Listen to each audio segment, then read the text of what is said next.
Quiet on set. Speed. And action. I know it was you, Fredo. You broke my heart. You know how to whistle, don't you? You just put your lips together and blow. Welcome to the Foot and Friends on Film podcast, discussing everything about cinema. Now here's your host, Nick Baylor. What's in the bar? Houston, we have a problem. You can't handle the truth. Oh, that would shoot me crazy. Welcome to the official podcast of Foot and Friends on Film.com, where we discuss everything about cinema. I'm your host, Nick Mailer. It's time to get biblical, folks. It's Easter weekend, so today John and I discuss one of the oldest genres in cinema, going all the way back to the silent era. We're going to talk about all things cinematic based on the books of the Bible. Take your seats, get your popcorn. It's time for your feature presentation. As mentioned, we are the official podcast of Foot and Friends on Film.com, where our motto is, any film you haven't seen is a new experience. We have some traditions at my house every Easter. I like to watch a little movie called The Passion of the Christ, and we decided, John and I, to talk about biblical films as a subgenre of cinema. So that's what this entire podcast is dedicated to. You guys know the drill. We're about to get John on the phone, so without further ado, please welcome John H. Foote.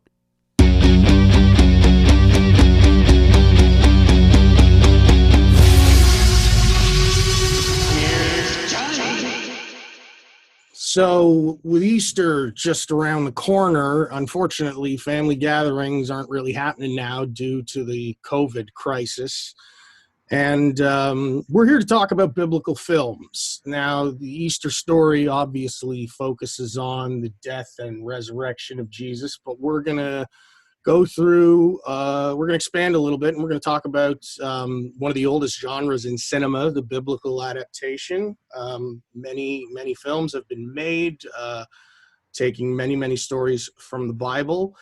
And on your list of research for me, you got a film that goes all the way back to 1912, From the Manger to the Cross. Yeah, this was the first film to really explore the life of Christ. And when I say life, they did it in, I think, 12 minutes, because back then they were still doing one-reelers and two-reelers. And no prints exist. By my understanding is it's a series of tableaus, frozen images that take us literally from the manger to the cross. And it was very successful. Audiences loved it. And it told the makers of these films that Hollywood should be making biblical films because people will go.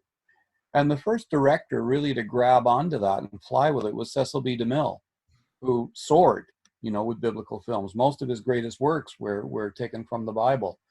And what he didn't find in the Bible or history, he made up. He threw in sex, he threw in bodies, and stormed the box office, built Paramount Pictures on these movies. It's interesting that you mention things that he made up and threw in. It's sort of a recurring thing with biblical films that there's dramatic license, because a lot of the details of stories in the pages of the Bible don't last that long. I think the entire story of Noah's flood is just a couple of pages. Yeah, and even the story of Samson, the great warrior, is I think 3 verses in the Bible.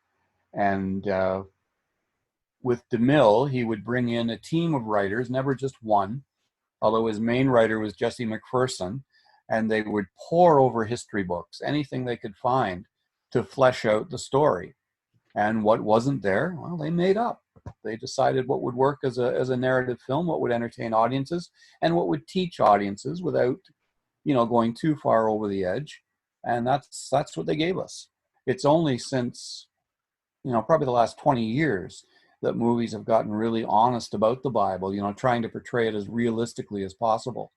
And the older films were successful. They were popular. Audiences dug them. They did well with the Motion Picture Academy. But today, you look back at The Robe or the 10 Commandments or, any of them, Samson and Delilah, they look pretty creaky. And some of the dialogue, as we'll talk about, is just dreadful. Mm-hmm. But the actors usually carry it. usually pull it off, and that to me is exciting. A year after D.W. Griffith's seminal film, The Birth of a Nation, he made a biblical film called Intolerance. Yeah, and it ruined him.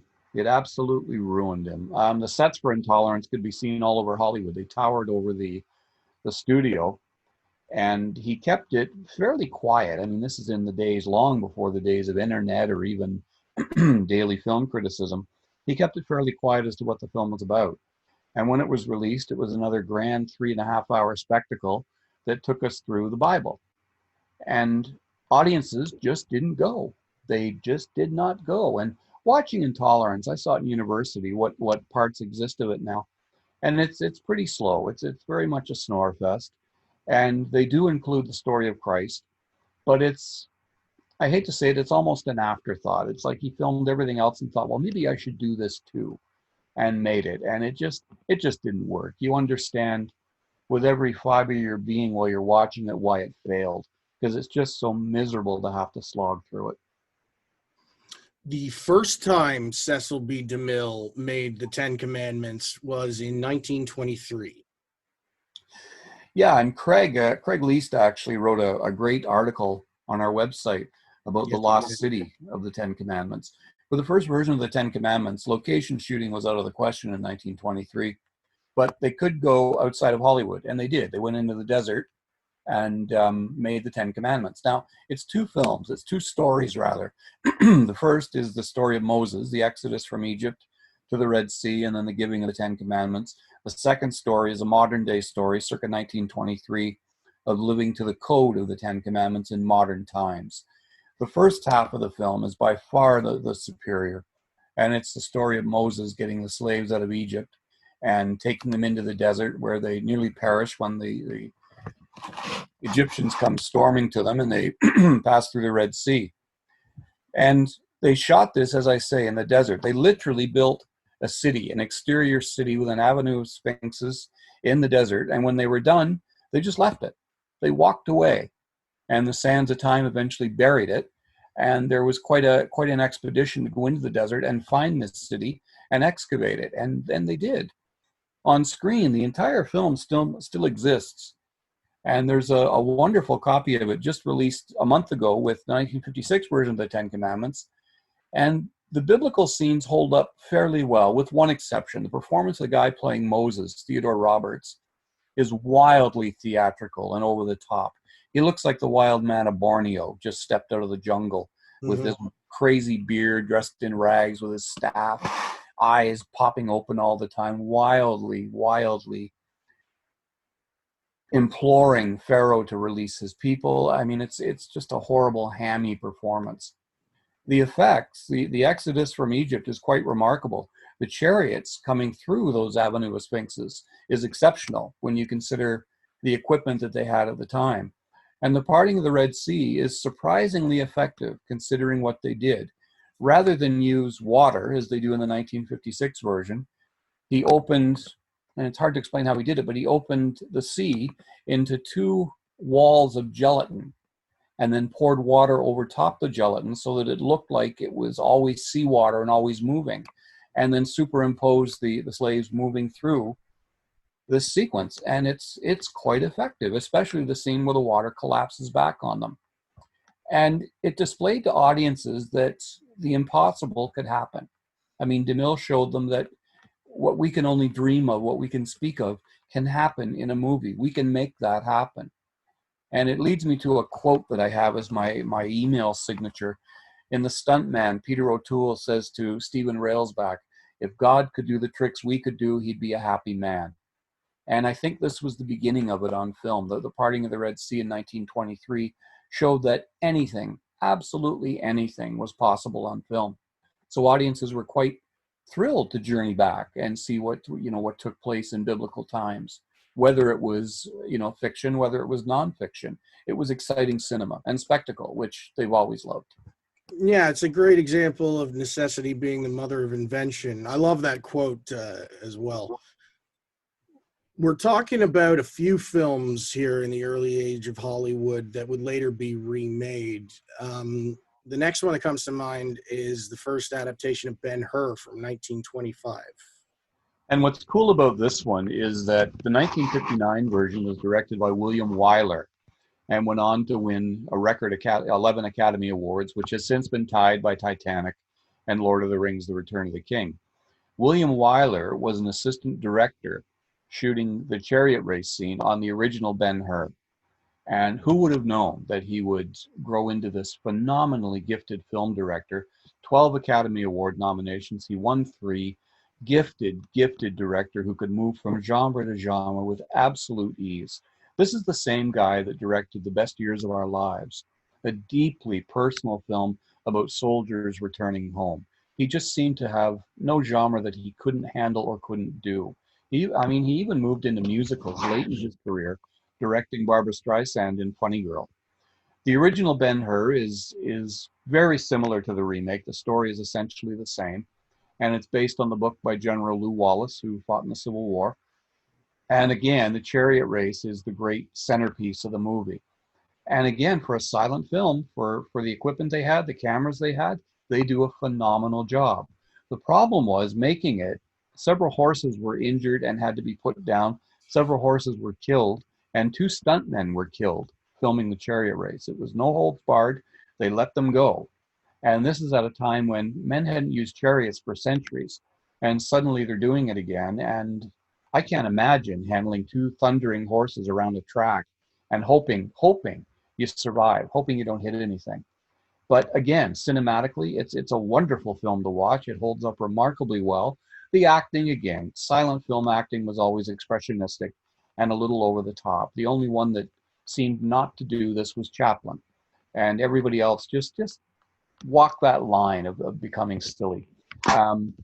Ben-Hur holds up very well. The remake is vastly superior. And I don't want that to make the original sound like it wasn't a great film, because it certainly was, and a massive box office hit at the time.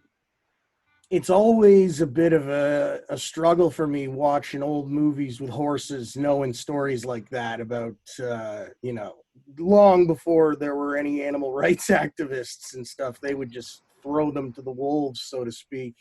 Well, you're right. And what's sad is that it continued up until 1980. Michael Cimino was no angel on the set of Heaven's Gate. Horses were killed during that thing too.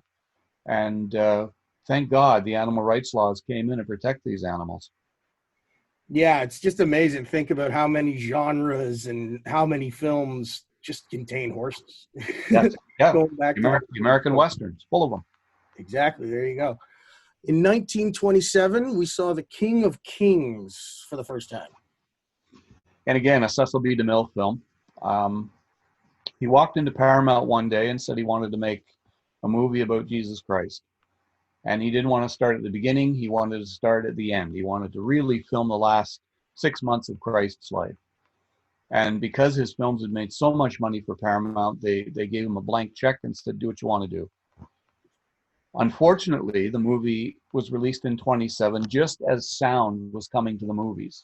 DeMille had a chance to postpone it a year to let sound be perfected and let this film be a sound picture, but he chose not to. He said, it doesn't need sound. People know the story. They'll follow the images I put on the screen. And Mel Gibson said the same thing when they wanted him to put subtitles on The Passion of the Christ. People know the story. He was absolutely right. DeMille did the same.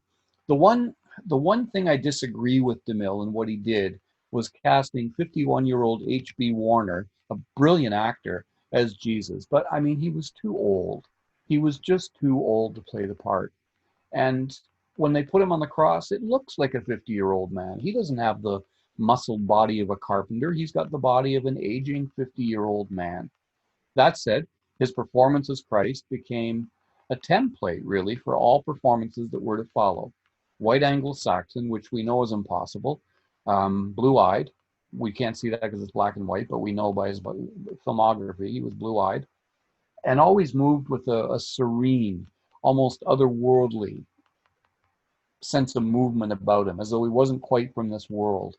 And unfortunately, all other movie Christs until Willem Dafoe in 1988 followed that template. Directors followed that template. And it's not a very realistic template of Jesus for a man who we know he existed. We know he walked the earth. So he must have been a man, just a man. The movies make him an it. They make him a thing. And DeMille was the first to do that. Now, this movie was wildly successful, not just in North America, around the world. And DeMille, out of his own pocket, paid for 16 millimeter shortened versions of the film to be sent to every church in the United States. And a colossally generous thing to do from a relatively pious man. It's interesting. It sort of echoes what would later happen with the Passion of the Christ, like paying out of pocket and having this. I've always contended that biblical films, I mean, it really depends movie to movie what the director's going for, but biblical epics to me sort of work best when there is some otherworldly element to it, something mythic, something that makes it seem not quite of this world. And we'll get into a lot of examples of that, but would you say this is where that sort of started? Yeah, absolutely. And you're absolutely right about them being mythical. And I think they have to be mythical because, they're telling stories that have existed for more than 2,000 years. So there has to be a degree of mythicism to them. For one, for them to last that long, and then two, to be represented on film. They want to do it justice. They don't want to screw this up. And they've often screwed it up through film history. And, the good ones, the ones we're discussing tonight, by and large, didn't do that. Some of them are flawed. Some of them are deeply flawed. But some are not. Some are terrific. Taking a jump ahead in time here to 1949 with Samson and Delilah. Yeah, and again, here's a film where we talked about what they don't know, they just made up. Jesse McPherson did a lot of that with Samson and Delilah. We don't know anything about the love story of Samson and Delilah other than what the historians have written. We don't even know if it's true. Samson was given his strength by God, and as long as he didn't cut his hair, his great powers would remain. He massacred an entire army with the jawbone of a donkey. He had unspeakable power, and he fell in love with a Philistine, Delilah, who convinced him to cut his hair, and he lost all his strength. He was then blinded by the Philistines and paraded around like a circus freak. His hair grew back, and they put him on display in a temple, and his strength came back to him, and he brought down the temple at the end of the film. He was played in the movie by Victor Mature, who was a big, strapping, muscular guy, impossibly good looking, just a great looking guy. But Victor Mature was also the biggest coward who had ever existed.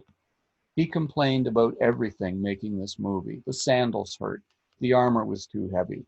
When he had to wrestle a lion with no teeth and drugged, he complained like a 6-year-old girl. He was terrified.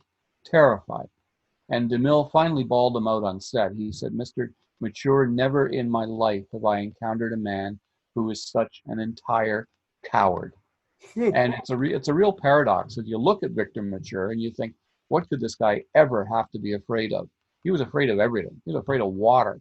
It was ridiculous. But he gave a good performance as Samson. Hedy Lamarr was wonderful as Delilah, a vicious, evil woman who at the end of it realizes she really loves this guy and she is his doom, essentially. And it was, again, a major box office hit, beautifully filmed in color. It won several Academy Awards for its technical achievements, art direction, cinematography, and remains a pretty decent entertainment today. It's not a great film by any sense of the word, but it served its purpose.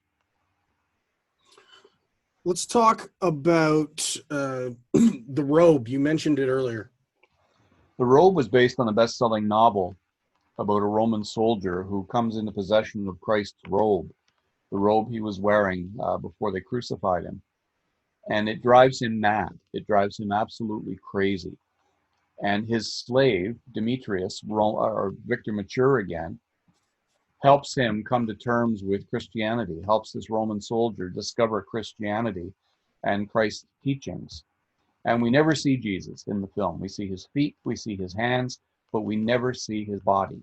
We hear him, and he talks, with a Bronx accent. When he says his line on the cross, "Father, forgive them," it's Father, forgive them, for I know not what I do. And it's almost laughable. What's not laughable are the performances of Richard Burton, who was Oscar nominated, and Victor Mature, again, who was terrific as Demetrius. Angry, furious that Christ has been crucified for no good purpose. He's got a great scene where he goes at Richard Burton, and Richard Burton was no slouch of an actor, but Victor Mature buries him in this scene. It was the first movie filmed in CinemaScope, the first movie to go outside that square box they used to have for a screen and use rectangle. And it's a massive movie to look at. Beautifully, beautifully filmed. Oscar nominee for Best Picture, Best Actor, and a colossal box office hit again. Made a ton of money. There was a sequel come out a couple of years later called Demetrius and the Gladiators that stuck with the continuing story of Demetrius with Victor Mature. But it was nothing compared to The Robe. The Robe was a big movie and remains pretty fine, pretty watchable. It seems to me that the biblical film, since its inception and for a long time, these movies were sort of made as pieces of evangelism. We've seen a change in that in modern times where people look at them through different lenses, but do you think that's a fair assessment? I do. And, you could point to Cecil B. DeMille for being a great part of that. Cecil B. DeMille, I called him pious earlier. He certainly was. He was probably the biggest hypocrite to emerge in Hollywood. He preached that he was a man of God, that he lived by the Ten Commandments, that he was a good, decent man. But he never met a woman that he didn't try to sleep with. And his wife was very aware of his affairs and just looked the other way. Yet DeMille presented himself as this good, decent, God-fearing man, when in fact, the dude couldn't keep a zipper up, plain and simple. And he treated people horribly.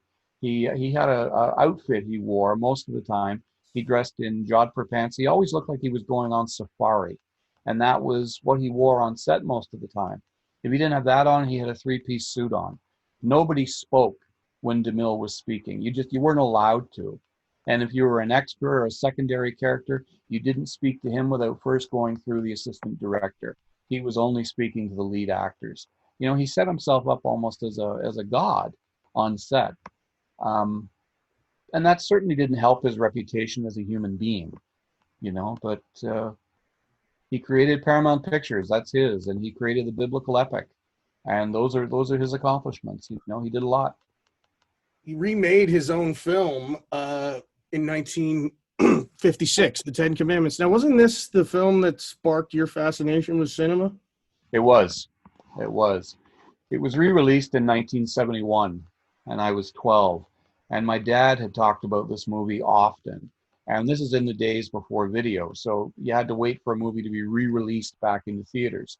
And they tended to release big movies like this every 3, 4, or 5 years. It came back, so Dad said, well, we're all going to go see it. Loaded us in the car, headed to Oshawa, and we go to see this movie. And I was pretty cynical as a 12-year-old. I'm thinking it can't be that big, it can't be that good. It started, and my jaw hit the ground with the scope and the size of the movie and the color and the attention to detail in the creation of the cities in Egypt. And in the center of it is Charlton Heston giving this big, grand performance as Moses. And it seemed like time flew by, and it's 4 hours and 20 minutes long. When they got to the Exodus from Egypt, the size of that sequence, 6,000 extras, real people, real flesh and blood, moving at once, following Heston out of the city. They get to the Red Sea, and it builds so beautifully. They see the chariots coming at them in the background. Heston tells the people to move back, and Dathan says, where? To the sea? And he says, into the hand of God. And you see the water already starting to get choppy, and the sky's getting black. And the pillar of fire comes to keep the chariots back. And then he splits the Red Sea. And I'll tell you, my jaw hit the ground, Nick. I'd never been knocked on my ass like I was at that moment. And that was the absolute second I became addicted to movies. That second. I wanted to know everything I could about the art form, everything I could about every movie ever made. And I've made it my life's work to do that. And I've done okay. Yes, you have. I had that same moment in a movie theater as a kid with a different film. I remember, like, you just espousing how you felt For me, it was Jurassic Park when the Brachiosaurus comes out and eats from the treetops. I remember. Yeah, that was a great scene, a fantastic scene. And it was almost like Spielberg couldn't wait to say, "Look what we can do," and showed the dinosaurs so quick, and just an iconic scene. Yeah, and Alan Grant says what we're all thinking, just into that's a dinosaur. Yeah, So I remember actually when I was your student, I was asking you about the Ten Commandments because I had a copy of the DVD, but I'd never seen it before. yeah, You're like, you never seen it? And I'm like, no. And he's like, yeah, you can start halfway through. yeah. You can. The first 2 hours are a little laborious. They detail the story of Moses right from the bulrushes, and he became a nobleman in Egypt. He became a prince. He was very close to becoming the pharaoh, and that's all true. They found all that out, and then it was discovered he was Hebrew, so he was banished from the city. And the movie really starts at the burning bush when God speaks to Moses from the burning bush and sends him back to Egypt to free the Hebrews. Charlton Heston was 26 years old when he made this movie, and he is absolutely a force of nature throughout. Some of the lines this guy has to say are absolutely ridiculous. You wonder who wrote this shit. But he says it with such grace and power and force. It's just a majestic performance. When he's on the rock overlooking the Red Sea about to part it, it's one of the coolest images that's locked into my mind forever. The wind is whipping his hair and his clothes, and he's just focused on this thing that's going to happen, that he knows is going to happen, and nobody else does. And then when it opens, the camera cuts to the faces of the Hebrews, and children and men and women, young and old, are looking at this miracle in front of them and can't quite believe that this guy pulled it off. DeMille wanted to remake the film after he received a letter from a woman in Iowa who said to him simply, "Please remake the Ten Commandments. The world needs a reminder of the Word of God." And this was after the death camps became common knowledge after World War II. He got that letter in 1952 and immediately started working on the film. Research took 2 years. They started shooting in 1954. They shot for 18 months in Egypt, Jerusalem, and came back to the United States for some studio shots. It was released in 1956 and was immediately a massive box office success. And you have to think about that. How does a 4.5 hour movie become a big success? You can't show it as many times as you can a 2 hour film. It cuts that in half. That gives you some idea of the packed houses that were going to see this thing. The critics, were rough on it. They didn't declare it a masterpiece, and it's not a masterpiece. There were better films released that year, but none were bigger, none were grander, and none were as much sheer movie making as the Ten Commandments was. It was nominated for 7 Academy Awards, including Best Picture. DeMille was snubbed for director. Heston was snubbed for Best Actor, which was criminal. It won a single Oscar for Best Visual Effects and remains one of the most iconic movies that's ever made. It's one of the most watched movies in movie history, and to this day, ABC television runs it over Easter. It's already been on. It was on last week. It's going to be on again this weekend. So it's really had a great history and a great legacy, and it's a special place for me because, yeah, I know the flaws, the writing, some of the acting is atrocious, but damn, it's a hell of a show, And that's why we go to the movies in the first place. It is. It absolutely is. You talked about the Oscar for visual effects. Can you tell us a little bit about how the parting of the Red Sea was achieved this time around? Yeah, it was a series of superimpositions. John Fulton was the special effects supervisor at Paramount. And they built a tank on the lot at Paramount, a 2-sided tank, and they ran in hundreds of thousands of gallons of water. And then they reversed the effect, so this water was going out. And then they put Heston on the rock and filmed that into the scene. Then they filmed the Hebrews going through the sea into the scene. And then they cut it all together.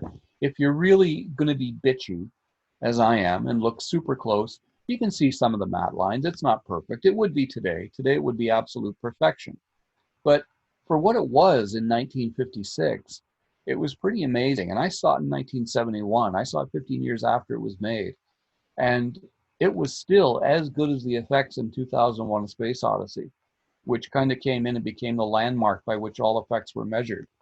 And, it was a full audience that night in 71. And the gasps of wonder and shock at what just happened on the screen were still there. And I'll tell you, I was one of them. I was one of them. We got the first remake of Ben-Hur in 1959, which you talked a little bit about earlier. Yeah, and we have to stop for a second because this is the only remake of Ben-Hur that exists in my mind, okay? Oh, I see. There was one for television, and there was a movie 2 years ago, a feature film with Jack Houston, a good actor, but he is no Ben-Hur. It was awful. The William Wyler version is, again, a big, massive epic like the Ten Commandments, and a lot of the critics said it was a biblical film with intellect, with a brain. And it's very true. Beautifully written, adapted loyally from the book. It really focuses on the relationship between Ben-Hur and Messala, the one-time friendship that becomes hatred and competition. And Heston gives a great performance, again, as Judah Ben-Hur, this man who has everything taken from him and is sent to die in the galleys on a Roman warship. On the way, he encounters Christ, who gives him water, and he can't take his eyes off the man. And a Roman soldier knocks the cup out of his hand, goes to strike Jesus, but he can't do it. He sees something in him that just would not allow him to hit him. He sees Christ again later in the film when Christ is being crucified and he's carrying the cross to Golgotha. And Ben-Hur recognizes him as the man that gave him hope, gave him something. And it's subtitled A Tale of the Christ. The book is subtitled A Tale of the Christ. And it's really about the impact of Jesus on people at that time. And Ben-Hur has everything taken from him and then has everything restored by the end of the film. And it's just a great story. That chariot race still, I think, is the greatest action scene ever filmed. Stunning on every level. 22 cameras, an action director was brought in to help William Wyler shoot the scene. No horses were killed. A couple actors were injured. Charlton Heston nearly got killed. And you can see the scene in the movie. He flies out of the chariot when it jumps over another chariot, and he climbs back in it. They caught that all on film. And 12 Academy Award nominations, it won 11, including Best Picture, Director, and Actor. It's just a juggernaut of a film. So you still hold that it's the greatest action sequence of all time? I think the chariot race is, yes. There have been a lot of great ones since, and a lot would come into play. And I'm sure you can toss a few at me. But I think this one, for what it was, for how they did it, and how it holds up, is still pretty impressive. Just digressing for a minute, what would you put in your top 5, just off the top of your head, for action sequences after that one? Oh boy, I would have to say and I hate the movie, but the scene was great. The pod race in Star Wars: Phantom Menace. Mm-hmm. The car chase in The French Connection, the final battle in Star Wars between, as Luke is getting ready to blow up the Death Star. What about that flipping the semi-truck in The Dark Knight? It's pretty cool. Yeah, pretty all right, cool. okay. Subject for another podcast, obviously. Yeah, I would also throw in the final battle in Lord of the Rings: The Return of the King. Yeah, no, I'm not surprised there. I would, well, you know me, I'm a fanboy. Final battle in Avengers Endgame was pretty damn awesome, but that was fan service. It was. It'd be in my top 10 for sure. A lot of fan service there, which is fine. So The King of Kings was remade in 1961. And this is interesting. This movie is actually nicknamed, insultingly by critics, I Was a Teenage Jesus. In the late 1950s, there were some International Pictures horror movies come out. I Was a Teenage Frankenstein, I Was a Teenage Werewolf, that starred Michael Landon. And they were exploitation films. They were cheap, but they made a lot of money. And in 62, they decided to remake The King of Kings with Jeffrey Hunter, who had striking blue eyes, absolutely striking, his greatest feature. And he was cast as Jesus. And quite frankly, it looked like a really high-budget high school production with a teenage actor playing Jesus. He didn't for one second ever strike me as the Son of God, even as Jesus Christ.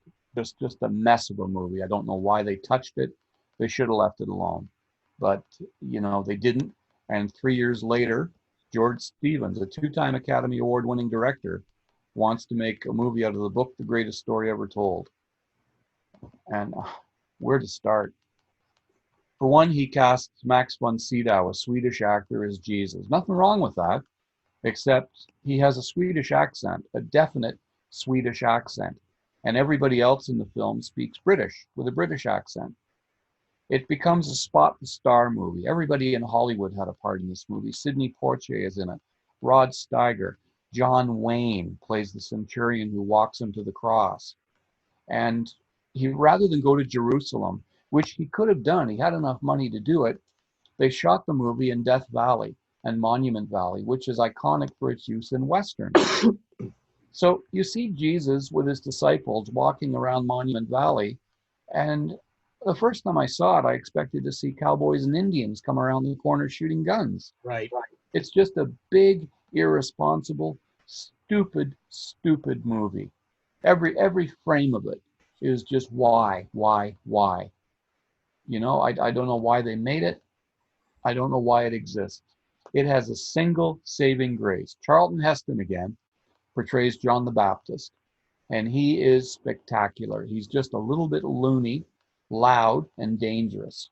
And that is, by all accounts, what John the Baptist was. But that's the only thing. This finished George Stevens. This finished one of the great directors of the classic era. He made one other film after this, and then he was done. 1964, we should mention The Gospel According to St. Matthew. Yes, I'm sorry, Pasolini's film, a foreign language film. Tough to see, but a very honest, very gritty study of the life of Jesus towards the end of his life and the crucifixion. Very realistic, no thousands listening to him speak when he speaks on the Sermon on the Mount. Maybe 100, which is certainly more realistic. And crowds don't descend on the streets when they're taking him to the crucifixion. Just a few people along the way, because crucifixions were daily happenings at that time. And yeah, this was a unique person who was being crucified, but they didn't know that then. So a really interesting look and a spiky, really angry film that was a big influence on Martin Scorsese when he made The Last Temptation of Christ years later. In 1966, John Huston directed The Bible in the Beginning, which recounts the first 22 chapters of the book of Genesis and covers stories from Adam and Eve to the binding of Isaac. Yeah. Where to start? This is a howler, just a howler. John Huston is one of the great directors of all time and one of my favorite filmmakers of all time, a real adventurer. But here he was directing this massive movie with a cast of thousands, an all-star cast as well, kind of a spot the star movie. And he decided he was going to play Noah, and he was also going to be the voice of God. So we hear his voice all through the film, and then he shows up as Noah, and Noah's talking to God, and it's the exact same voice. And John Huston has a distinctive American voice. Mm-hmm. So you think Noah's a whack job because he's talking to himself. And, it's just a stupid film. The creation of Adam and Eve is out of sand.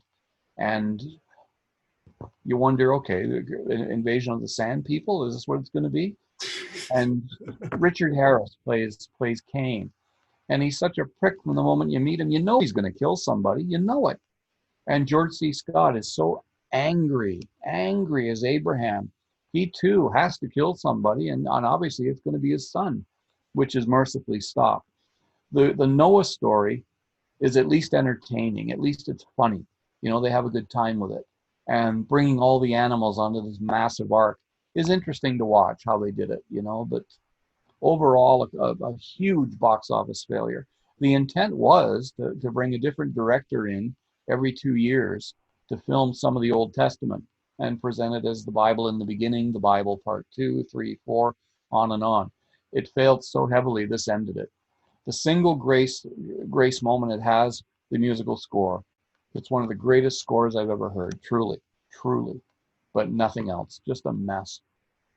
Speaking of music, it's time to venture into the rock opera genre with 1973's Jesus Christ Superstar. Yeah, and I quite liked Jesus Christ Superstar on stage. I like the words, I like the music, and I like the portrayal of Christ in this play and film. On film, Ted Neely played Jesus, and Ted Neely has made a life playing Jesus Christ. Since the film, he has never really played anything else. He's moved from one production to another of Jesus Christ Superstar, which I can't imagine. He's now 60 and he's still doing it. He's still playing Jesus Christ. In the film, there's a scene where he's in the garden on the night he's betrayed by Judas. And I don't remember the name of the song, but he sings to God about how terrified he is. And at the end of the song, he looks to the sky and he's roaring out his anger. And he says, "I will drink your cup of poison, nail me to your tree." And it's such a beautiful lyric. And he does it with such power and rage and anger and acceptance. And then he's crucified. Norman Jewison, the Canadian filmmaker, shot the film on location in Jerusalem. And it surprised people because here was a movie about Jesus that had guns, tanks, jeeps, a lot of modern effects, and yet still stayed true to the ancient times. And some incredible performances. The guy that plays Pilate is terrifying. The guy that plays Herod is a hoot. And at the center of it is Ted Neely, who is terrific as Jesus. That same year, there was a film adaptation of a musical I've actually worked on and appeared in before, Godspell. Well, you got an advantage to me here. I've never seen Godspell on the stage. I have seen the film with Victor Garber as the Jesus character, wearing a Superman crest on his shirt. Yep. And I enjoyed the film. You know, it had some nice moments in it. It's not a great movie by any standard. I understand the play is exceptional and a really great experience to see. How did the audience react to your Godspell? We really had a good reception. It's very much an ensemble piece, and we had just a really, really great cast. We did it at a local church for a one-off show, and they liked it so much they brought us back the following year. I love the music. It was a lot of fun doing it.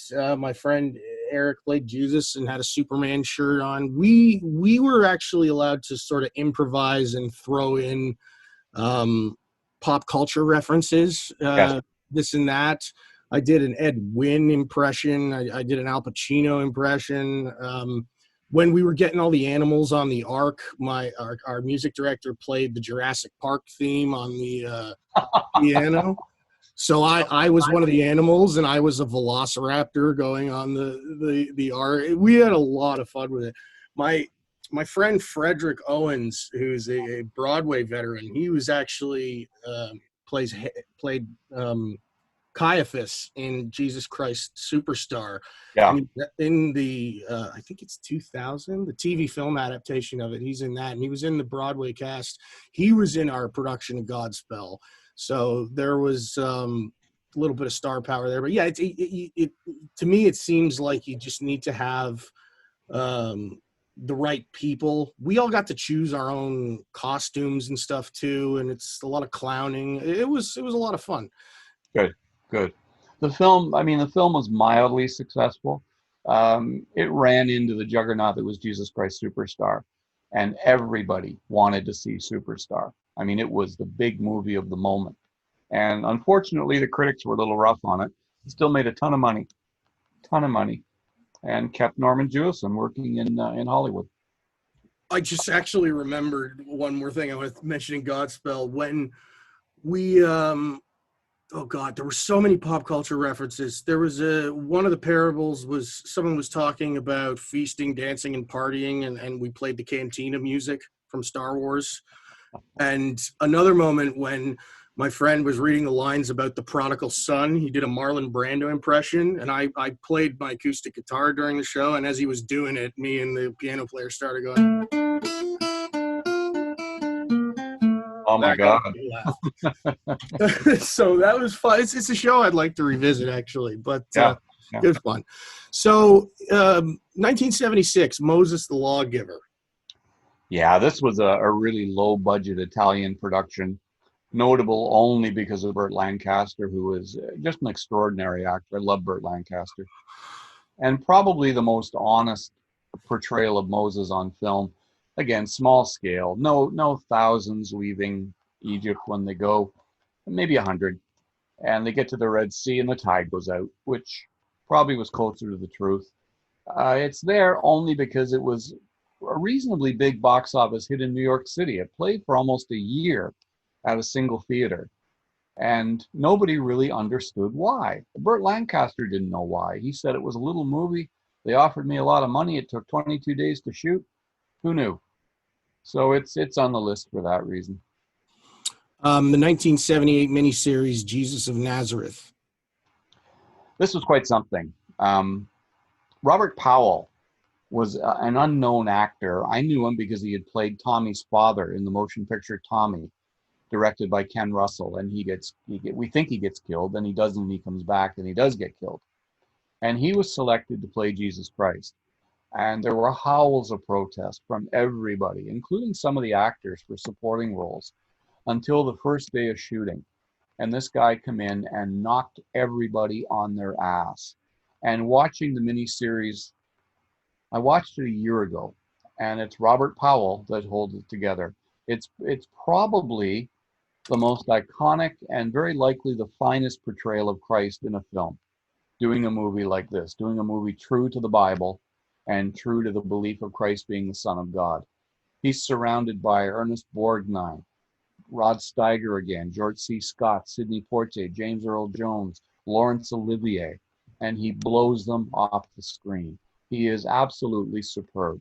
It was directed by Franco Zeffirelli, whose claim to fame had been the 1968 version of Romeo and Juliet, but this really put him on the map in North America. It won, I think, 10 Emmys, and they recut it to give it a 3-hour theatrical release very briefly in the United States.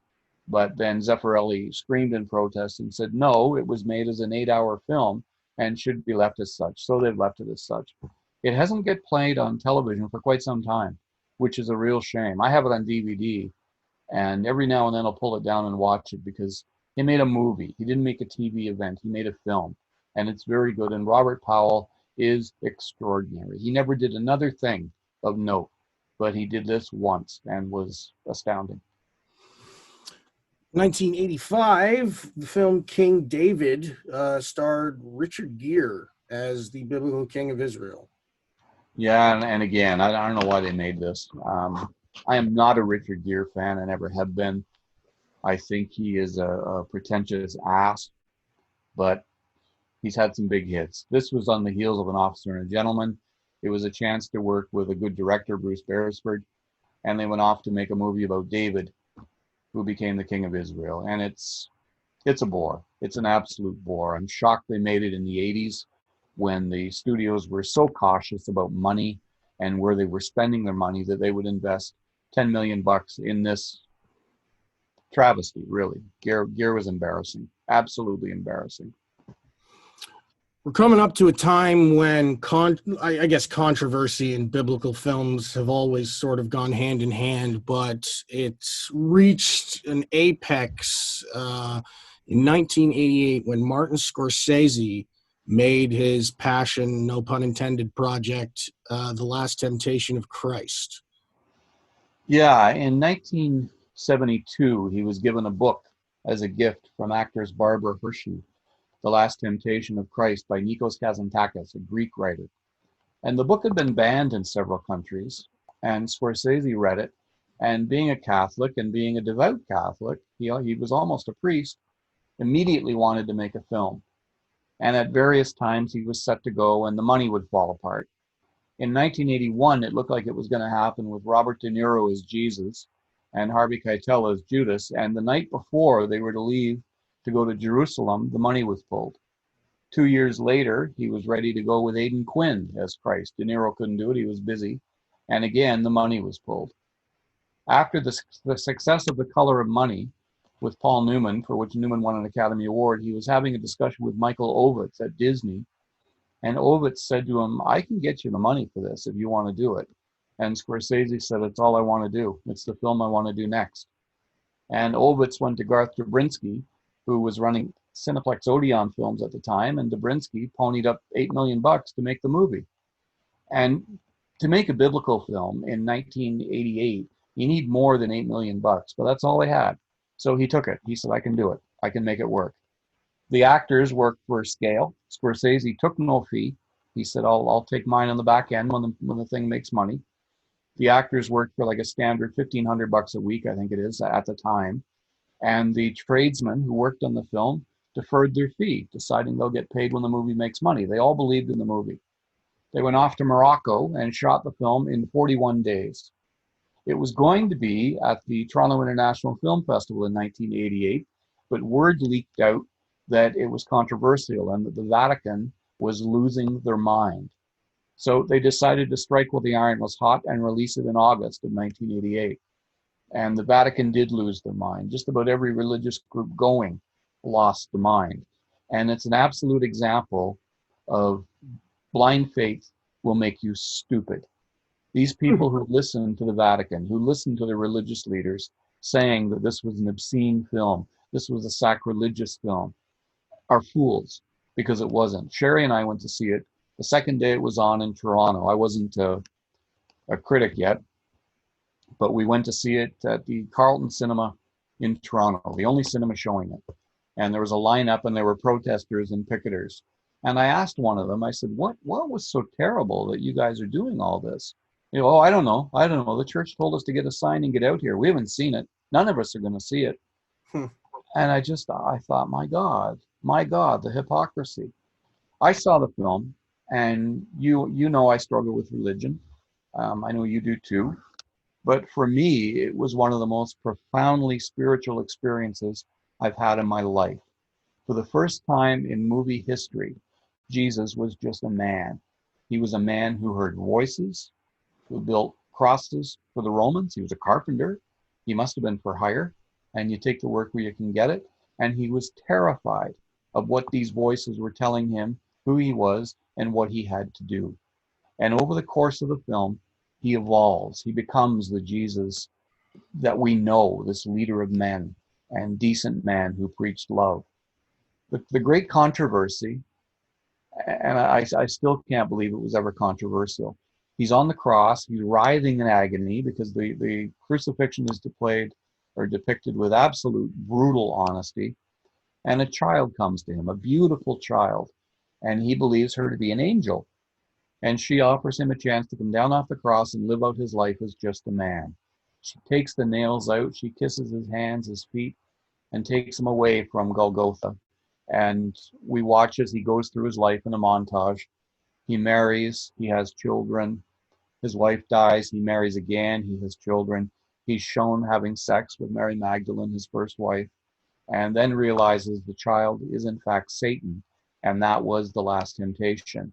He chooses to go back to the cross. He chooses death. He chooses to fulfill his destiny rather than live his life as just a man, peacefully and quietly. And to this day, I don't understand what the hell all the protesting was about. He chose religion. He chose to be the Son of God and goes back to the cross and says it is accomplished and dies. A beautiful movie, an absolutely stunning film. Willem Dafoe as Jesus was miraculous. David Bowie as Pilate is arrogant and snobby and treats sending this man to his death matter-of-factly. He literally looks at him and says, you know what has to happen now. And he sends him to Golgotha. The musical scored by Peter Gabriel is sensational. The cinematography is spectacular. I named it in 1988 the best film of the year, and I stand by that. I stand by that.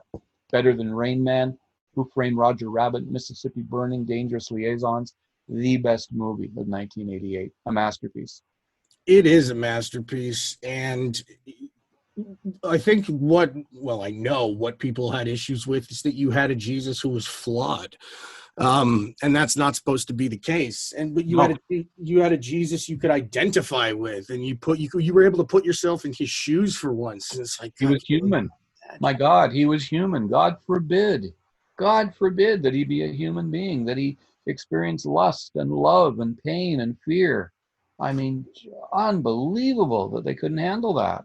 it's a movie at the end of the day. I mean, it only has the power that we give to it. But certainly the most interesting, probably the most interesting biblical film I've ever seen, and certainly the most interesting depiction of Christ. I remember, I think I was your student the first time I saw it. I got a copy of it and I sat down to watch it. And when we meet Jesus, and he's a carpenter for hire, like you said, and Yeah. he's building fucking crosses for the Romans. And Yeah. my head exploded. I'm like, this just became so fascinating just because of that one thing. Absolutely. And it Absolutely. just goes on from there. Fascinating and brilliant performance by Willem Dafoe. You explained to me in a recent episode why Scorsese cast Willem Dafoe, because it was something that always baffled me, because he's a creepy looking dude, but He's an interesting guy. He's got angular features, and he can look like the baddest badass on the planet, when he gives you that glare. But he can also look like a peaceful, good man. And Platoon was the reason he got cast. yeah, he said. He'd played a bad guy many times before, Streets of Fire, To Live and Die in L.A., and in Platoon he played a good man. And Scorsese saw that and saw Christ in him. He said, when I saw Platoon, I saw Jesus. Yeah, definitely. And to me, an iconic Willem Dafoe performance is the Green Goblin in the old Spider-Man movies, and he does that sinister smile. But yeah, it's a piece of casting that on the face of it seemed weird, but boy, does it ever work. It does work. It does work. Yeah. And it didn't matter that they didn't have any money. Scorsese found so many ways around that. If you look really close, the Roman soldiers that take him to be crucified are the same guys playing the disciples. They're just wearing helmets and headgear. And so many interesting ways to slice through a budget. And the guy's brilliant. The guy's a god in every way. Absolutely. Let's talk about 1998, The Prince of Egypt. This was interesting. This was an animated film from DreamWorks. DreamWorks had been created by David Geffen, Jeffrey Katzenberg, and Steven Spielberg, and was going to be the next great Hollywood studio. And it really rocked for a little while. It won 2 consecutive Academy Awards in 1999, American Beauty, and again Gladiator, and it co-produced the third in a row, A Beautiful Mind. So it was seriously kicking ass for a while. The Shrek franchise is entirely DreamWorks. Their first big animated film, the Dream Project of Jeffrey Katzenberg, was The Prince of Egypt. He loved the 10 Commandments, as does Steven Spielberg, and wanted to make an animated version. So they did. And I saw the film at a critics screening in 1998, the fall of 98. And I was knocked out by it. I thought this is an absolute work of art. Beautifully scored. The voice talent is exceptional. Val Kilmer was profoundly good as Moses. Ralph Fiennes was a perfect Ramesses. And the miracles were just incredible. The parting of the Red Sea is perfect. That's the only way it could be done. The water has to go way, way, way up. And it failed. It failed at the box office. Good reviews, great reviews, in fact. And yet it failed. And it's a mystery to me why it was a failure. Have you seen it, Nick? I have. It's been a long time, but I remember really enjoying it. Yeah, and maybe it's because people, when they go to see animation, they expect to be just purely entertained. Yeah. And yet, if they look close, they're not being purely entertained. There's always a message there. You watch Monsters Incorporated, that wonderful scene at the end when Boo opens the closet. That's City Lights. Yeah. When Sully looks up at her and smiles, that's Chaplin in City Lights. Up, that wonderful montage of their entire life together. That's so much more than just entertainment. And here was a movie, The Prince of Egypt, educated and entertained, I thought. I loved it. I loved it, beginning to end. In film school, for one of our final 2 monologues for my serious dramatic monologue, I took it from Toy Story. And it's when Buzz is strapped to the rocket and Woody is trapped under the box, and he's trying to convince Buzz to, find meaning in his life, and he's like, "You're a cool toy." And he's like, "In fact, Yeah, you're yeah. too cool. Why would Andy ever want to play with me when he's got you?" So you're right. Even the best of kids' films always speak to something real and something adult. There's something to be learned from every animated film ever made, right back to Snow White and the Seven Dwarfs. Acceptance rather than tease the dwarfs or mock the dwarfs. Accept them. They're decent, humble men who take care of Snow White. There's something to be said in every single animated film. And this one, I thought, reached further than so many had and delivered on so many levels. And even Spielberg was shocked when it failed. He thought this would be a blockbuster of the greatest proportions, and it just wasn't. Let's talk about something a little different. Here's a movie that is really not appropriate for small children. And I think far too many children of a certain age have been compelled to see it. But it is probably the most infamous biblical film ever made. And there's a lot to say about it. We're talking about Mel Gibson's The Passion of the Christ.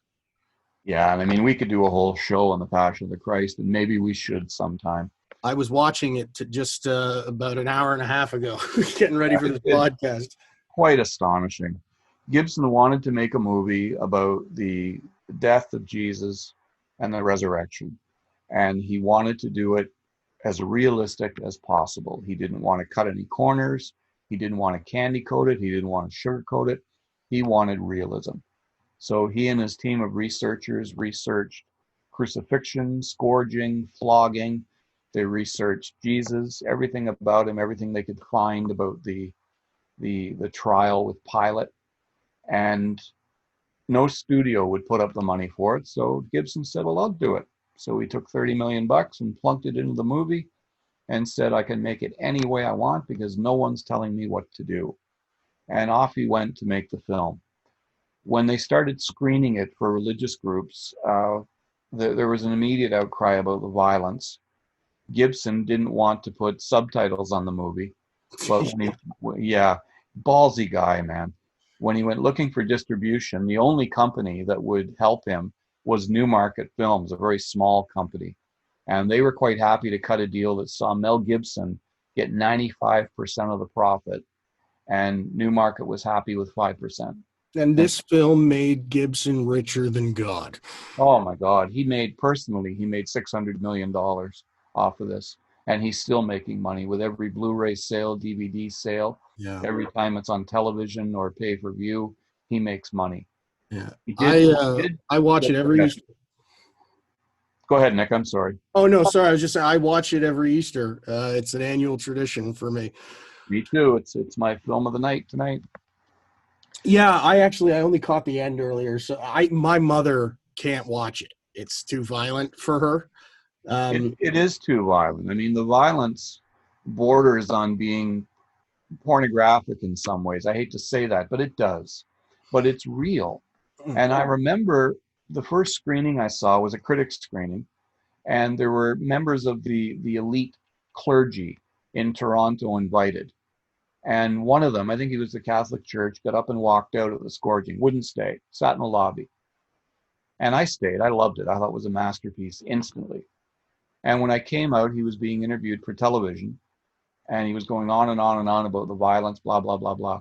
And the cameras, they turned to me, and I started answering, and he started to walk away, then he stopped, because I said, it's a masterpiece on every level. And they said, what do you think about the comments that you just heard? And I said, and I quote, I don't believe that any member of the church should dismiss this film so casually if they truly believe in Christ and what he went through. Said because the power of this movie is that he just keeps going forward. He doesn't stop. He doesn't beg. He just keeps moving forward. And I think they owe it to him to watch the film from beginning to end. Well, holy shit. Holy shit, indeed. I mentioned earlier. Sorry. I landed in some hot water. Yeah. And then I was accused of being anti-Semitic. Right. And I went on CBC and said some things about the film. And I'm figuring I'm dead. My career's over. CBC will never back me up. They did. They did. They backed me up 100%, and I was never so proud to be a guest on the CBC show. They went to the Jewish Council and they said, "Do you know Mr. Foote?" "No, we know what he said." "Do you really know what he said?" "Because we read what he said and we don't see any anti-Semitism in it at all." And that was it. It ended right then and there. The movie, go ahead, Nick. Yeah, sorry. Well, obviously Mel Gibson's had issues with accusations of anti-Semitism, and Sure. the film, while based on the Gospels, also does take a lot of inspiration from passion plays, which historically have been used to stir up anti-Semitism. So it's Yes. not a surprise that these things, arose during this film's existence. And the filmmaker himself, Mel Gibson's been in hot water. His father's been in hot water. Although it's a historical fact that the leaders of the Jewish church, Caiaphas, were responsible for taking Jesus directly to Pilate to be crucified. Not punished, not banished, not stopped, crucified. And Pilate, in this film, this is probably the most accurate depiction of Pilate. He can't believe it. And when he tells them to take him away and punish him, and they bring back this bloody chunk of meat torn apart by the scourging, he can't believe what they've done to the man. And he looks at the Jewish people and he says, "Isn't this enough?" I mean, it's just a remarkable movie. Jim Caviezel, the guy that plays Christ, does a remarkable job. It's a great physical performance, and yet he still captures that spirituality, that decency, and that constant movement forward, as I say, to Golgotha, to fulfill his destiny. But just a great movie. It's a great little flashback where he's making a table, Yeah, talking yeah. to his mom. Playful with her, teasing her. You get a real sense of who he is. The Sermon on the Mount is quite a wonderful scene too. And there's just so many moments that Gibson played absolutely perfect. I don't think there's a false moment in the film. There's one, well, that's not true. There's one moment at the end where he's resurrected. He stands up and the sheet falls away, and the camera closes in on his hands, and we see the nail holes. Necessary? I don't know. Maybe not. You just read my fucking mind with that last scene. That's exactly how I feel about it. I remember watching it and thinking, really? After all the brilliance you've just done, did you need to do that? But I mean, it's not an undoing like Spielberg bringing back the sun in War of the Worlds. It's not like that. No. It's there and it's gone. And he's currently working on a sequel, The Resurrection. Yes. The same actors, hopefully the same response. The guy can direct.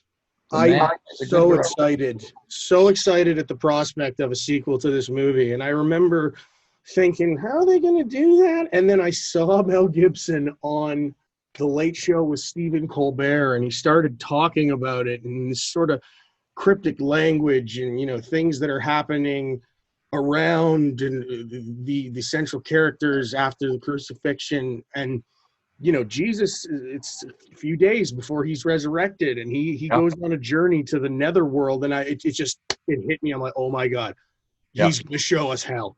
Mel Gibson is going to show us hell. He's going to show us supernatural torture. The Passion was just a warm-up. I am so in. I can't wait to see this insane whatever he's going to do. I hope it happens. Oh, it'll happen. It'll happen. That's his mission in life, is to make that movie. And he puts his money where his mouth is. I've always said that he's a little crazy, and that his craziness is like the Incredible Hulk is to the Avengers. It's not something you can control, but if you point it in the right direction, awesome shit can happen. I've interviewed him, and there's something kooky going on there for sure. But he's passionate, absolutely passionate about his art. And of course. He loves making movies. He loves directing movies. And he knows the Oscar for Braveheart was a joke. He knows that. But damn, he should have been nominated for The Passion of the Christ, and he should have been nominated for Apocalypto a few years later. Great director. Yeah, when he was on Colbert talking about the sequel, he was rocking that massive beard because I think he was filming Professor and the Madman. Yeah. You seen that? I have. It was just disappointing. Oh, really? I'll send it to you, as I promised. I was just excited because for the first time since Braveheart, Mel Gibson was playing a Scot again. That was enough to get me sold. Plus, Well, I don't want to talk too much about it, but it's interesting, the chemistry between he and Sean Penn. It's quite fascinating to watch. right on. As I mentioned before, I think that biblical films can often work best when they create an otherworldly ambiance or an atmosphere. And I think The Passion does this exceptionally well via a couple of mechanisms. I think the musical score is fantastic. Yeah, me too. Me too.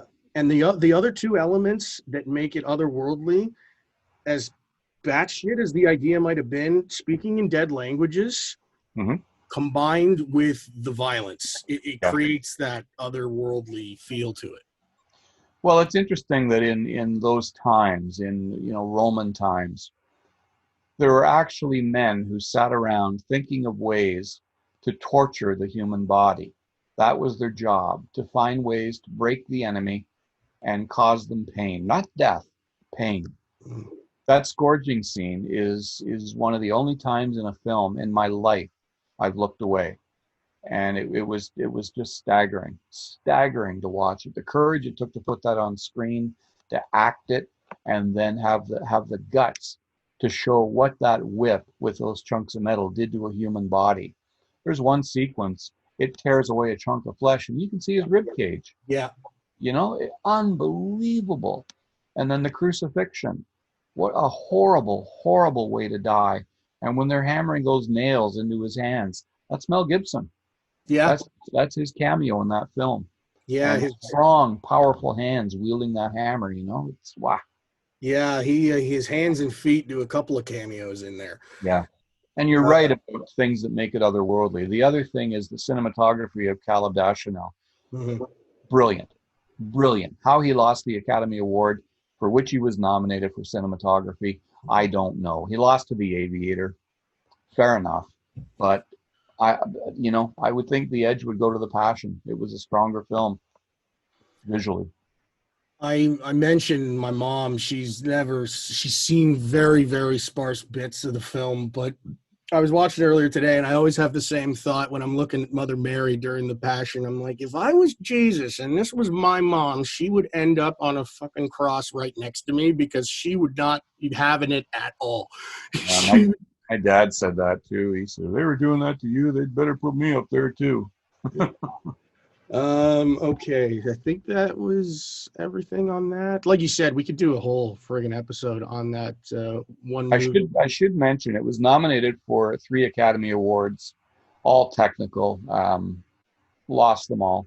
Hollywood would never have the guts to nominate this for Best Picture or Best Director.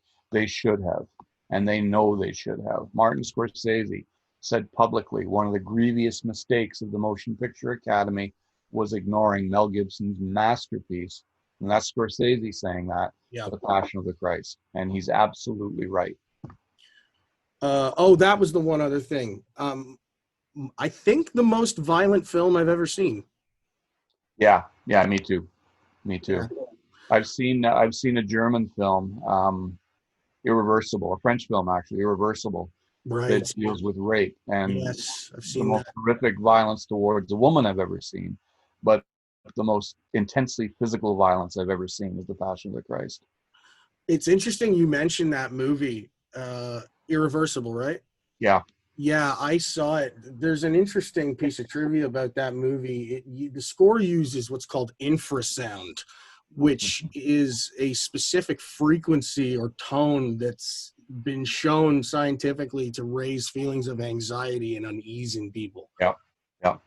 And if you watch it really close, most directors have people moving left to right, in the direction the eyes read. The director of this film reverses that, so everybody's going right to left, especially the rapist, and it really makes you uneasy. And the rape scene is just horrific. I mean, I spent a lot of time looking at my feet. Yeah, absolutely. So we're jumping ahead a bit to a movie that I really, really like and just watched again recently, Darren Aronofsky's Noah, starring Russell Crowe. Yeah, again, this one divided critics. and audiences. No one quite knew what to think of it. I liked it. I didn't love it. I liked it. I admired the realism that Aronofsky put into it. I admired that he went back to the Bible and included elements that were controversial and would confuse audiences, no doubt. I like Russell Crowe as an actor. I think he's a wonderful actor, and I think he nails it as Noah. And I loved watching the creation of the ark, that massive, massive boat. A great film. I think it misses being a great film. I think it's a bold, daring film. I think the inclusion of those rock people or whatever they were was ballsy because that's in the Bible. You know, there's all sorts of different creatures in the Bible if you read it. Sons of man and sons of God. And what exactly were the sons of God? Usually they came from what are described as fiery chariots from the heavens. And so there's all manner of interesting creatures in the Bible if you really get down to read it. But I thought in this day and age, from the director who gave us Requiem for a Dream, The Wrestler, and Black Swan, I thought Noah was a huge step forward creatively for Darren Aronofsky. A bold movie to make at this time. Yeah, I actually, because of this film, I recently started reading the Book of Enoch, which was tabled, and it didn't make it into the Bible, but it kind of explores those quote-unquote rock people a little more. I like a lot of the things about this movie. I like, again, how it creates an otherworldly sort of feel to it, and it does that in a lot of different ways. There is a shot of the globe that we see. It's not the Earth that we live on. It has a massive supercontinent on it, reminiscent of Pangea. You can see stars in the sky shining brightly during the day.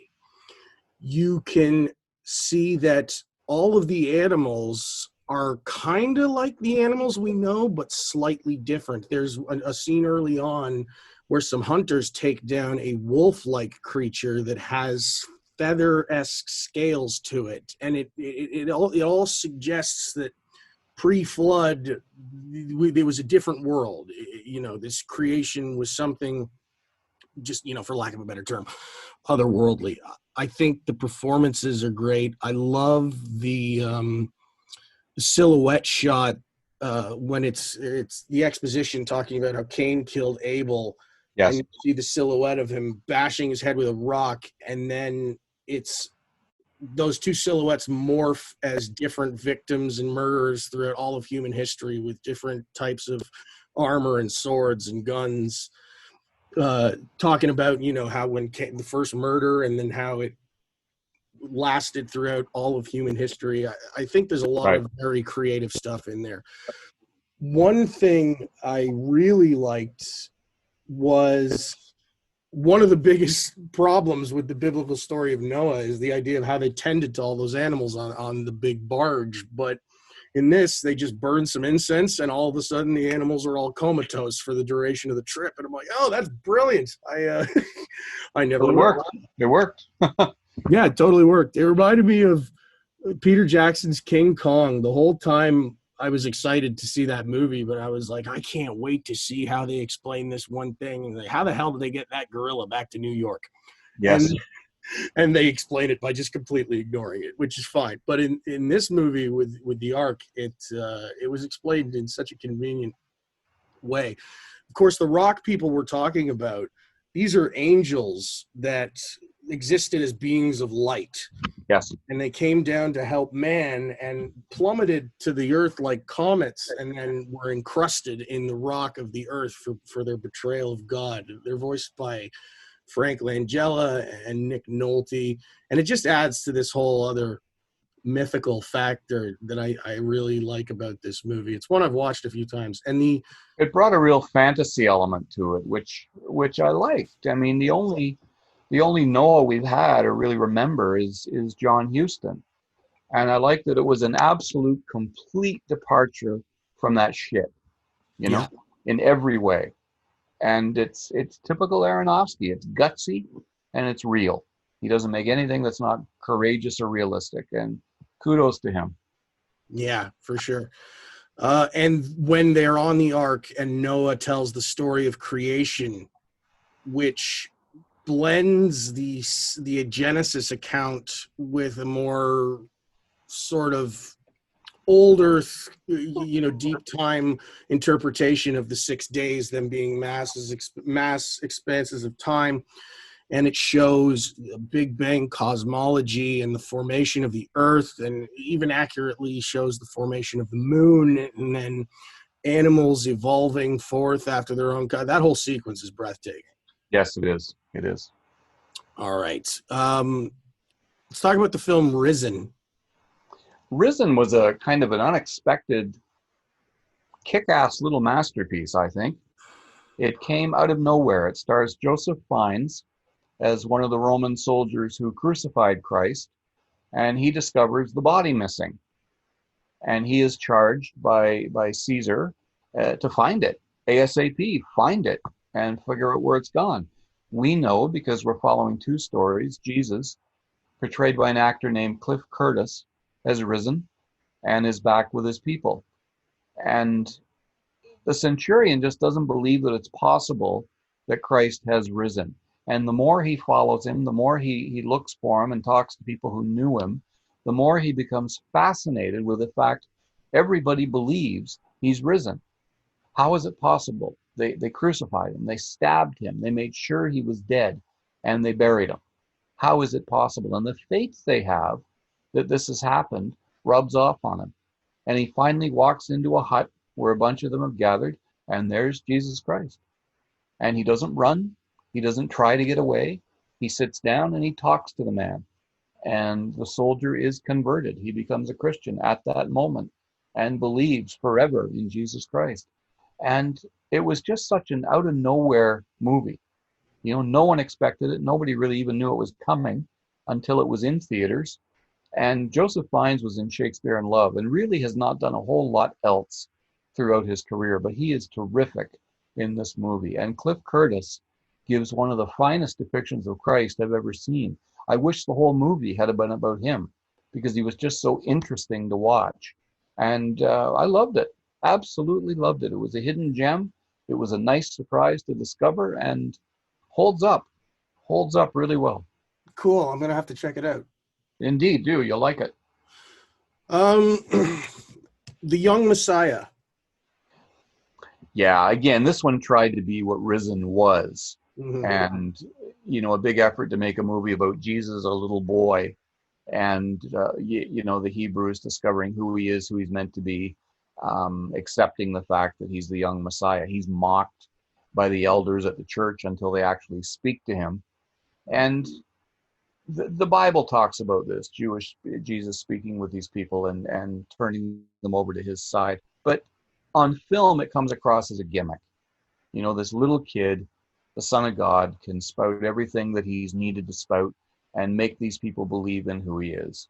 I didn't believe him. I didn't believe he was Jesus. I didn't believe he was the Son of God. I didn't buy it. And obviously no one else did either, because the movie was in and out of theaters so fast, people barely know it was made.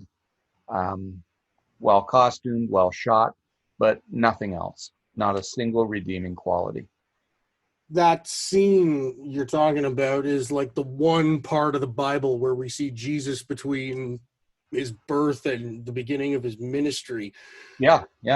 We've talked about directors filling in the blanks and making stuff up. I thought I'd mention, I don't know if I've told you this before, but I think I came up with this idea when I was your student. And I said, I got an idea for a movie about the missing years of Jesus. And good idea. Good idea. Why not? So the final scene of my movie would be Jesus getting baptized by John the Baptist. That's where it ends. And okay. All right. The first scene would be that when he's 12 talking to those guys. Yeah. And the interim space, literally just a shot-for-shot remake of Batman Begins. I don't know about that. I just thought it was a funny idea. But I was like, you could kind of make that work. Jesus goes to the east. He trains with some ninjas. I don't know. It's just a silly idea. But a movie you recently... It would make money, no doubt. It would make money, no doubt. Yeah, I just have to find the money to finance it. I guess I should get one on the script. Good luck with that. Yeah, thank you. Movie, you wrote an article about this not too long ago, starring Rooney Mara and Joaquin Phoenix, called Mary Magdalene. Which I really liked. And it had the misfortune to be produced by the Weinstein Company, just as news blew up about Harvey Weinstein being a misogynistic rapist pig. Mhm.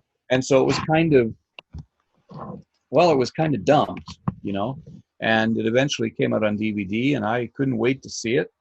And I was not disappointed. Rooney Mara is a really interesting actress. She's not the norm. She doesn't have classic good looks, but she's got such wonderful, soulful eyes.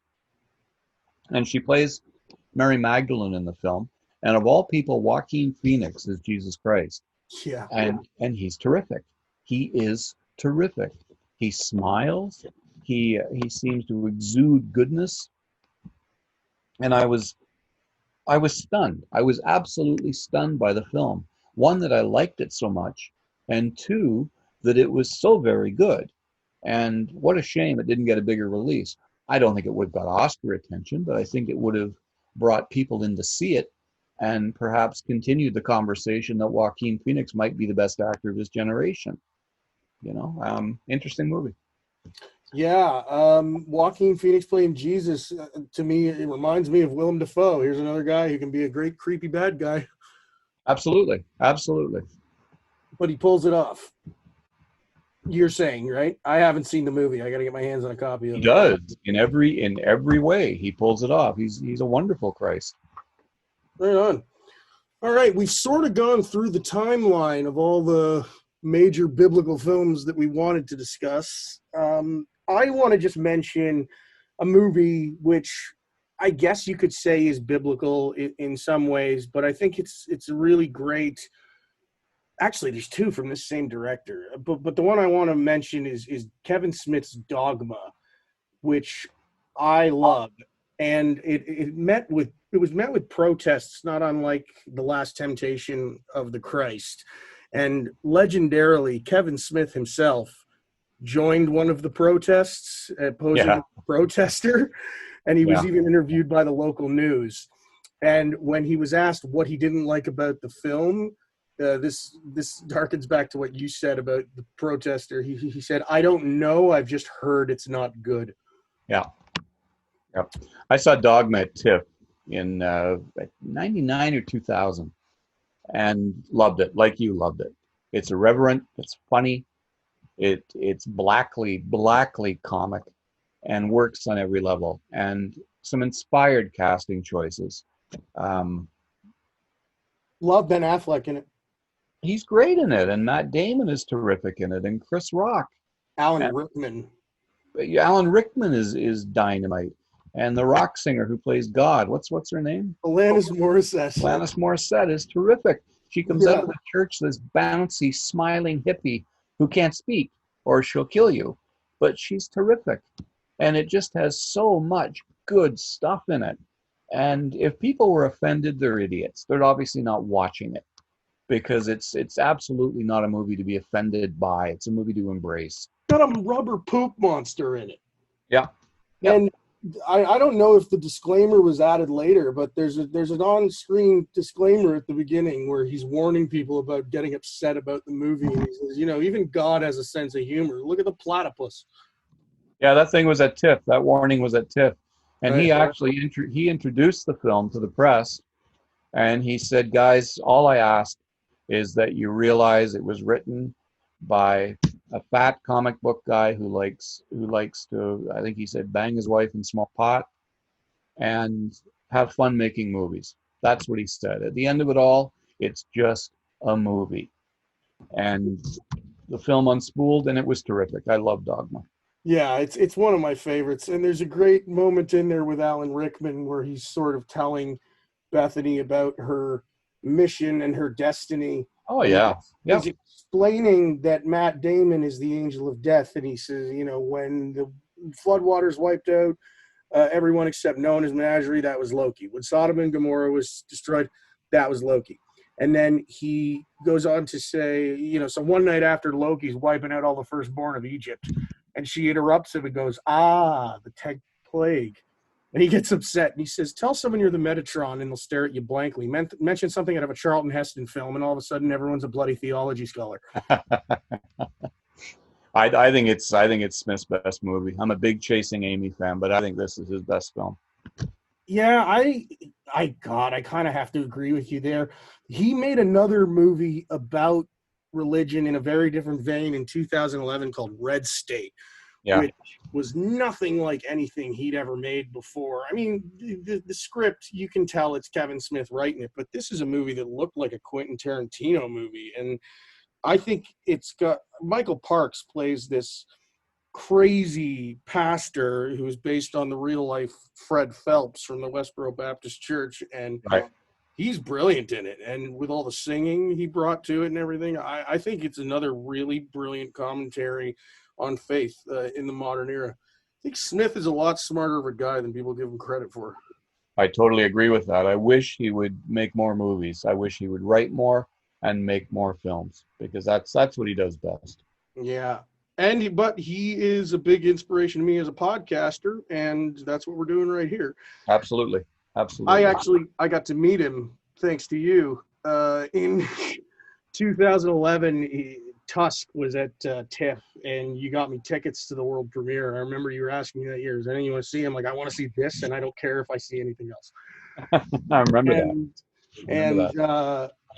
I remember it was at Ryerson Theater, and I was close to the end of the line. And I was like, oh, damn it, I didn't get here early enough. I just went to the front of the line and bribed someone with $10, and I got in. And I was in the first few rows, and I got to ask him a question. And he came out afterwards, and he was taking pictures and signing autographs. It was like 3 a.m. by this point. Yeah. And his wife was nagging him to get back in the car because they've got to go. And he's like, I owe these people my livelihood. And that was really cool. He believes that. You know, he says that and he believes it, which is really cool. Yeah, he was really, really nice. Like when I got my picture taken as I was walking away, he's like, hold up. Did you get it? You got it? You're good? And again, I love his podcast network and everything. And it's a big reason we're doing what we're doing here. Anyway, Kevin Smith, subject for another podcast. Absolutely. We're approaching 420, so maybe Jay and Silent Bob and other movie stoners will come up if we do a special 420 episode of the podcast. Want to thank John H. Foote, our resident cinematic supercomputer, as always, for taking us to film school today. We're sorry that you guys can't really do all your big Easter stuff with COVID and everything. Watch a good movie. Tell your family and friends that you love them. Do your best. All the best to you guys out there. And we'll see you next time. Thanks for listening. Thank you. There you have it, folks. Episode number 11, the Easter Spectacular. Thanks to all our listeners for tuning in. Be sure to check us out on YouTube, our official channel for this, all past and future episodes of the Foot and Friends on Film podcast. Thanks again to John for taking us to film school. Got some cool episodes coming up in the near future. We're going to do a spotlight on Leonardo DiCaprio. Also going to do an episode on Jane Fonda. That and a whole lot more. We'd love to hear your suggestions. Reach out to us on all the social media avenues. Until next time, we'll see you at the movies.